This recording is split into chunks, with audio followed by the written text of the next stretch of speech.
pemirsa, hari ini kita berjumpa lagi pada acara bedah buku Tiada Pernah Menyerah karya Pak Samsudin dengan Hasan M. Nur, yang pada hari ini kita akan mulai membahas bab yang kedua atau bagian yang kedua, yaitu kerja adalah doa panjang.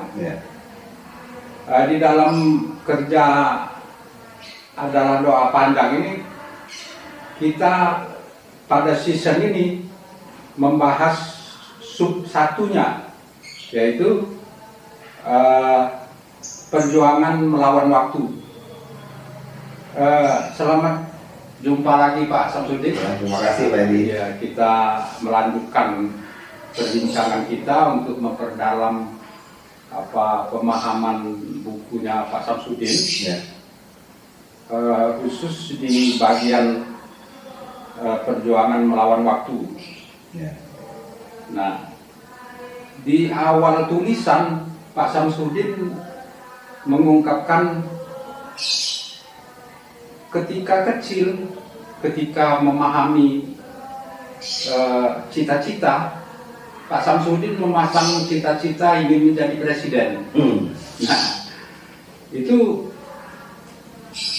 kebanyakan orang kan tahu diri lah, bercita-cita paling jadi insinyur, jadi dokter, bahkan jarang yang menyebut bisa menjadi pilot atau sebagainya. Nah, ini cita-cita ini dikaitkan dengan perjuangan melawan waktu. Itu maksudnya bagaimana, Pak? Makasih Pak Edi. Jadi memang betul, itu saya juga tidak tahu, tapi mungkin kita harus lihat latar belakangnya. Saya punya idola, guru saya yang sangat saya hormati, namanya Mualim Bakhtir. Oh, Pak Mualim ya. Nah, Pak Mualim ini rajin sekali Pak Edi memberikan semangat, memberikan spirit, dorongan untuk murid-muridnya itu menjadi murid-murid yang berprestasi, yang luar biasa gitu. Sehingga sering misalnya pada saat mengajari itu nggak bosan-bosan dia memompa kita untuk maju. Jadi dorongan untuk jihad itu kuat sekali. Konon kabarnya dulu dia mantan juga komandan di Hizbullah. Oh gitu. Jadi mungkin semangat juangnya masih aktivis aktivis garda depan lah. Nah, kami waktu itu usia 12 tahun, 13 tahun didorong dengan semangat yang luar biasa, untuk menjadi murid-muridnya yang terbaik berprestasi, tangguh cerdas dan lain sebagainya. Nah, itu sering itu. Bahkan semboyannya Bung Karno itu sering disebut-sebut. Gantungkanlah cita-citamu setinggi langit misalnya. Oh gitu. Gitu kan? Nah, jadi akhirnya terpengaruh dengan dorongan yang diberikan oleh Pak Mualim itu, sehingga tercetuslah cita-cita itu. Wah, saya kalau udah besar kayaknya cocok juga ingin jadi presiden nih. Jadi bukan jadi pilot, jadi dokter, jadi insinyur, enggak. Tapi dalam menetapkan cita-cita tinggi itu, kenapa Pak Samsudin mengkaitkannya dengan melawan waktu, Pak? Nah, ini kan kaitannya dengan judul buku tadi yang Pak Edi jelaskan. Bagian kedua ini kan kita bicara kerja itu adalah doa panjang. Nah, ini bagian tentang bagaimana kita bekerja. Kerja itu harus dimaknai sebagai ibadah kalau dikatakan. Jadi jangan kerja itu cuma untuk cari duit, cari nafkah dan lain sebagainya gitu ya. Tapi kerja itu ada idealismenya kan gitu. Apa itu? Ya ibadah. Buya Hamka kan pernah bilang. Jadi dalam perspektif agama, kerja itu ibadah. Betul. Beribadah kepada Allah kan. Oleh karena itu kalau mau keluar rumah Bismillah, amantuillah, tawakaltu ala Allah kan gitu. Nah, jadi kita bekerja itu dalam konteks itu. Nah, kerja itu adalah perjuangan melawan waktu kayak gitu.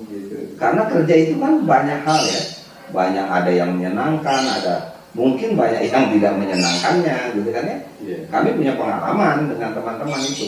Di awal-awal masuk PNS itu banyak yang mengundurkan diri, Pak Haji. Keluar dari PNS, padahal mau jadi PNS juga susah. Tapi karena iklimnya pada saat itu tidak kondusif, ya mungkin yang punya idealisme lain itu, mundur saja lah. Gitu. Jadi ada beberapa kawan nggak siap itu menghadapi cara kerja seperti itu. Kami juga awal-awal tuh, saya, Pak Tarmiji, Pak Rusti itu ditawari apa itu, jadi pensyarah di Brunei Darussalam. Itu waktu kita masih CPNS tuh, Pak. Jadi kalau kita tidak tahan, kita tidak punya idealisme dalam bekerja, ya mungkin sudah ke PNS, sudah ke Brunei gitu. Gitu. Kita tidak, kita terus bertahan. Nah itu yang dimaksud bahwa ya berjuang melawan waktu. Gitu. Nah saya pernah ceritakan juga di bagian lain itu, saya untuk bekerja sampai kepada eselon 4 saja butuh waktu 14 tahun. Lama sekali. Dibanding teman-teman yang lain 5-6 tahun sudah eselon 4. Saya alhamdulillah berkat reformasi. Saya di zaman Orde Baru nggak kebagian. Jadi pas ada reformasi semuanya berubah gitu kan ya. Ya alhamdulillah punya pimpinan yang berpihak kepada orang kecil gitu kan ya. Kalau istilah Mas Johan waktu itu pelantikan saya dan teman-teman itu, ini pelantikan orang-orang teraniaya. Artinya selama ini teraniaya gitu kan ya, nggak bisa berkembang gitu. 14 tahun jadi staf gitu, untuk mencapai eselon 4 saja. Tapi bersyukur itu eselon 4-nya itu cuma 7 bulan, langsung naik lagi ke eselon 3. Nah ini jadi ada perjuangan bagaimana melawan waktu itu. Bukan hanya di situ, tapi kalau kita memaknai bekerja itu sebagai ibadah, jadinya kita ringan. Gitu.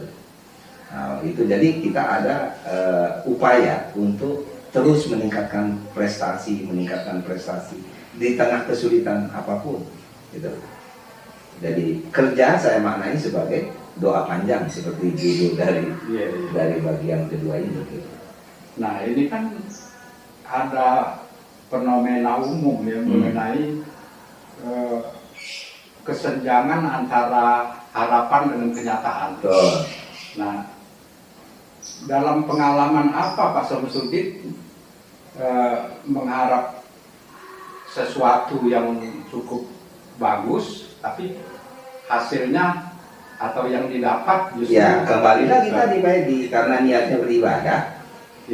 Ya walaupun 14 tahun harus menunggu, nggak ada masalah. Tidak putus asa, tidak pensiun dini, tidak pindah ke negara lain misalnya. Seperti teman saya ada yang lari ke Myanmar gitu kan, gitu loh, karena gajinya lebih mahal gitu kan. Gitu. Saya tidak, ya istiqomah kita.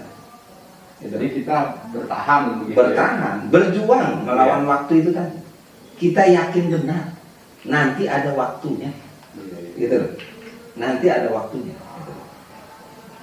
Jadi tidak mungkin begini terus kan, gitu. Apalagi kita sudah dicekoki kan, bahwa di balik kesulitan akan ada kemudahan, ya kan gitu kan, dalam Al-Quran kan gitu. Jadi kita udah, dan terus, itu tidak mengurangi semangat kerja kita kan? Tidak, ya kalau mengurangi kita nggak berprestasi dong kemudian. Nah, kenapa kita kemudian nanti ada prestasi? Karena kita di situ tadi di 14 tahun itu kita berjuang melawan waktu gitu, lama sekali. Kalau sekolah udah tamat berapa strata itu? 14 tahun kan? 14 tahun. Lah iya kan? Jadi itu di situ kita kerja adalah doa panjang. Jadi kerja itu adalah perjuangan melawan waktu. Tapi kalau kerja mau dimaknai itu cuma senang-senang dan lain sebagainya, ya nanti terbentur kalau ada hambatan-hambatan seperti tadi itu. Lihat kondisi yang lihat situasi yang tidak kondusif keluar, gitu kan, berontak melawan pimpinan dan lain sebagainya, frustasi dan lain sebagainya. Jadi nggak ada prestasi. Ya, jadi berkait dengan doa panjang tadi, bahwa meskipun kita menghadapi kendala-kendala atau hambatan atau jauh dari harapan yang akan kita dapat, tapi kita melandasi pekerjaan kita itu sebagai satu ibadah. Betul. Dan faktanya setelah saya naik ke 4 itu bertubi-tubi Pak, naik lagi ke 3, naik lagi ke 2, diberi jabatan-jabatan yang lebih strategis lagi gitu. Akumulasi dari ketahanan kita melawan waktu tadi. Betul. Saya mana itu. Jadi saya syukuri diberi waktu untuk berjuang melawan waktu. Dan itu panjang waktunya. Panjang sekali. Untuk ukuran normal ya. Iya. Untuk panjang sekali. Nah, adakah kemudian pesan-pesan atau nilai-nilai yang akan disampaikan oleh Pak Sam generasi yang baru ya? Iya. Jadi satu contoh ini teman-teman bahwa saya bersyukur sekaligus juga sedih ketika bicara perjuangan melawan waktu itu. Itu saya ingin sekali membahagiakan kedua orang tua saya bahwa saya berhasil menjadi birokrat, gitu ya. Tapi ya alhamdulillah Allah sudah menentukan lain. Ketika keberhasilan saya datang itu orang tua saya sudah pulang ke rahmatullah. Jadi beliau tidak menyaksikan lagi anaknya ketika memasuki birokrasi yang relatif berhasil ya, di birokrasi yang berhasil. Itu sudah tidak menyaksikan lagi. Oleh karena itu saya berbahagia sekali teman-teman, pada suatu hari ibu saya datang ke kantor. Datang ke kantor ditemani oleh adik saya yang paling bontot, ya, yang paling kecil. Gitu. Nah, seumur-umur saya Pak Edi tidak pernah dikunjungi ruang kerja saya oleh ibu saya. Baru hari itu. Dan alhamdulillah dia katakan, katanya, coba kalau ayah kamu tahu seperti hari ini aku menyaksikan keberhasilanmu, luar biasa, katanya, dia akan sangat senang sekali. Tapi ibu kan udah ini menyaksikan keberhasilan Pak Samsudin itu. Iya. Tapi saking panjangnya waktu itu Pak Edi, maksudnya tadi, sampai ayah saya tidak sempat menemui menyaksikannya. Ya, cuma ibu saya yang berhasil. Saya di situ luar biasa, campur haru, syukur, sedih gitu. Tapi saya yakin, insya Allah ayah saya juga menyaksikan di alam yang berbeda. Mudah-mudahan beliau mendapat rahmat dan maghfirah. Amin. Jadi demikian pemirsa apa yang sudah kita sampaikan, kita dialogkan dengan Pak Samsudin mengenai pemahaman dari bagian kedua ini. Ya, demikian, sampai jumpa lagi kepada season berikutnya. Assalamualaikum warahmatullahi wabarakatuh. Waalaikumsalam.